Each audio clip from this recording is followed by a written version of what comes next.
안녕하세요. 마인드온TV입니다. 오늘의 주제는 심리극 디렉터의 수련은 어떻게 이루어지고 있을까입니다. 사회과학, 정신건강, 교육 분야에 종사하거나 심리학, 사회복지, 간호학, 정신의학 전공자는 한 번쯤 심리극이라는 단어를 들어본 경험이 있습니다. 전공서적에서 또는 최근에는 방송 프로그램에서도 심리극이 소개되어 알게 됩니다. 여기에서 더 나아가 심리극에 대해 아는 수준을 넘어 경험하는 수준까지 관심의 폭을 확장하는 사람들은 많지 않습니다. 심리극을 경험해 보았다는 사람들은 지역사회에서 있는 정신건강센터, 청소년 상담복지센터, 기업체, 병원 등에서 경험한 경우가 있습니다. 어떤 이는 심리극을 경험한 사람들의 이야기를 듣고 지역에서 활동하고 있는 심리극 실천가들의 심리극장에 직접 찾아가기도 합니다. 저는 대학 시절 심리학을 전공하면서 학과 내에 있었던 동아리에서 심리극을 경험했습니다. 사람들마다 심리극을 조금 더 깊게 배우고 싶은 욕구에는 차이가 있습니다.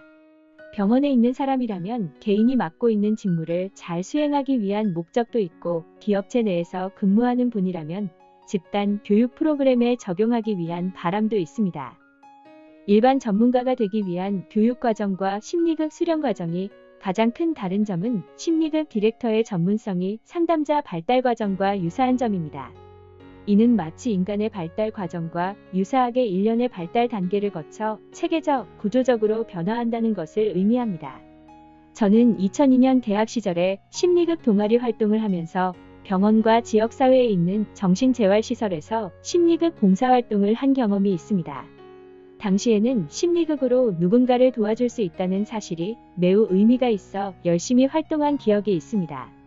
말 그대로 열심히만 했지 전문성을 기반으로 했다고는 말할 수 없었습니다. 심리극 디렉터와 같은 상담자가 전문성을 발휘하는데 런스타드와 스커호는 6단계를 거쳐 발달한다고 보았습니다. 가장 첫 단계로 수련받기 이전 단계로 자신의 경험과 상식에 기초하여 도움이 필요한 타인에게 조언과 정서적 지지를 제공하는 단계입니다. 저는 이 시절에 오늘 환자들에게 실시했던 이 방법이 도움이 될까라는 의구심이 있었습니다. 2005년 봄 처음으로 모 대학 상담센터에서 공개 심리극에 참여했습니다. 저는 심리극을 전문적으로 배우고 실천하는 심리극 디렉터에게 주인공 경험을 하게 된 이후로 심리극을 제대로 배워야겠다는 생각이 들었습니다. 그 이유는 너무도 간단했습니다.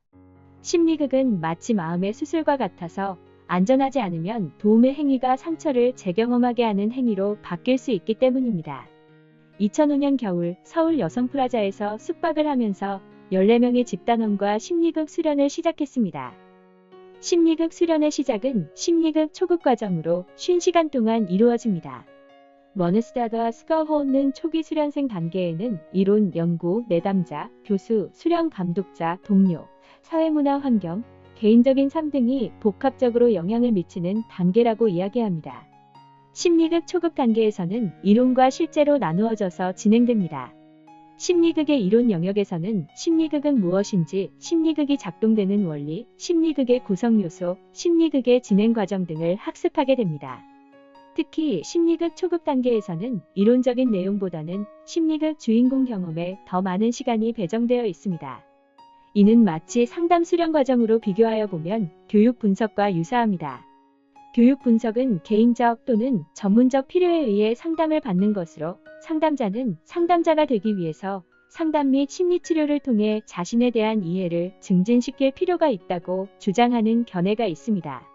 심리극 주인공 경험이 언어적 방식인 상담과 그 방식이 매우 다르지만 주인공 경험을 통해 자신의 패턴, 성격적 특성, 가치관, 자기 정체성 등 자기 탐색을 통해 자기 이해, 자각의 증진에 기여한다고 보았습니다. 이러한 자기 탐색과 이해 증진은 직접적, 간접적으로 심리극과 상담을 수련하는 사람에게 인격적인 부분과 전문가적 성장에 기여할 수 있다고 생각합니다.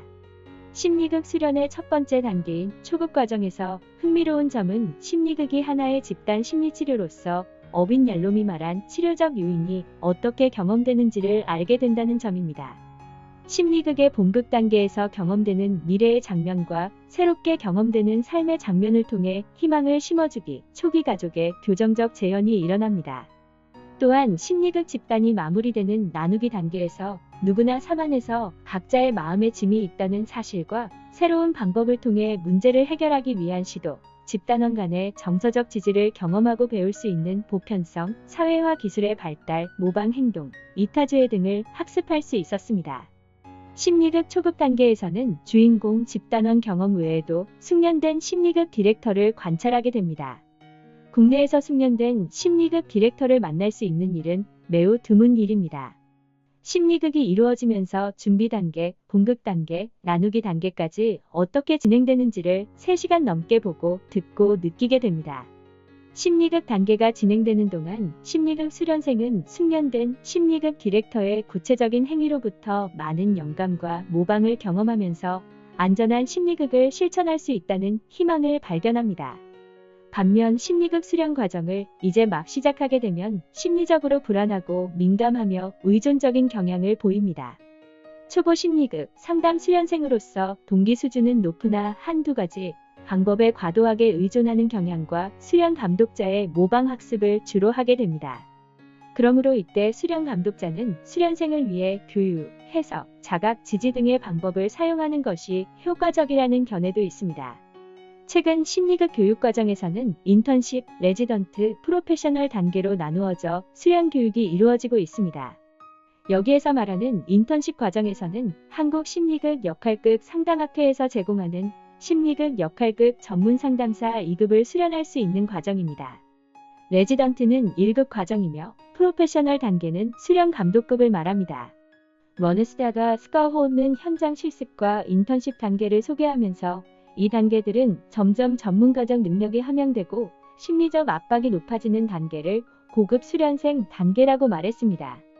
이 단계에서는 이론적 배경을 바탕으로 내담자의 문제를 이해하고 기법을 학습하는 시기입니다. 심리극 초급 단계를 지나고 중급, 고급 단계에서는 심리극 디렉터로서 무대 안과 밖에서 심리극 디렉팅 훈련을 본격적으로 하게 됩니다. 이 시기에서도 여전히 수련 감독자에 대한 의존에서 벗어나 자율적이 되고자 하지만 때로는 위축감을 강하게 경험하는 시기라고 볼 수 있습니다. 이때에는 수련 감독자는 양가적인 감정과 태도를 명료화하도록 돕고 예시를 통해 교육을 하는 것이 수련생에게 도움이 된다는 견해가 있습니다.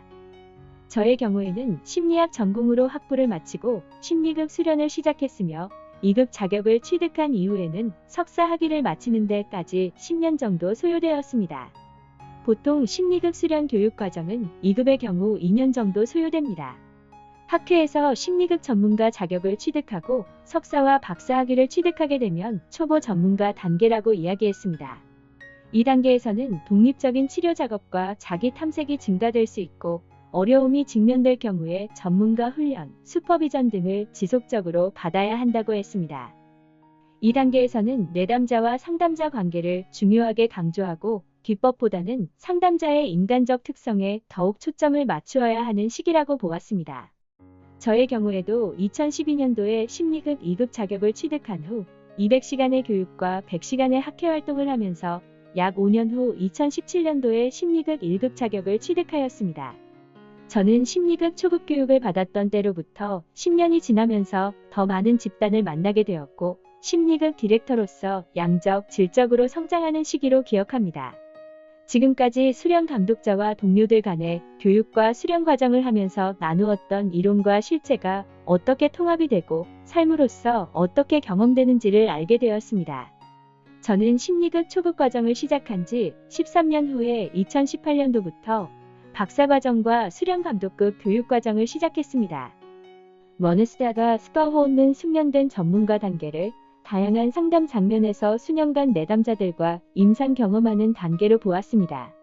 어원서는 수련 감독자는 수련자의 전문적, 임상적 발달에 초점을 맞추어야 하고 지식의 부족이나 수련자에게 일어나는 역전이로부터 오는 어떤 장애에도 민감해야 한다고 말했습니다. 또한 훈련과 치료의 균형이 잘 유지되어야 하며 수련 감독자는 임상가처럼 경청하고 교수처럼 말해야 한다고 제안했습니다. 머느스다가 스카호는 상담자로서 역할과 개인적인 가치, 생활 방식 간의 일치가 높아지는 시기라고 보았습니다.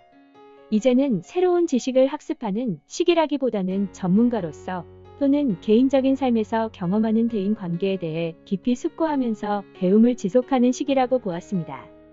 허건은 이 시기에 전문가로서 자신감이 높아지고 어려움에 처할 경우에만 수련 감독자에게 도움을 요청한다고 보았습니다.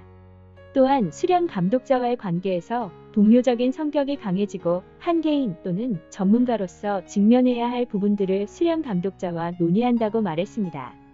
저는 오랜 시간 동안 함께해왔던 심리극 수련과정 동료들이 숙련된 전문가 단계를 거쳐간 것으로 기억합니다.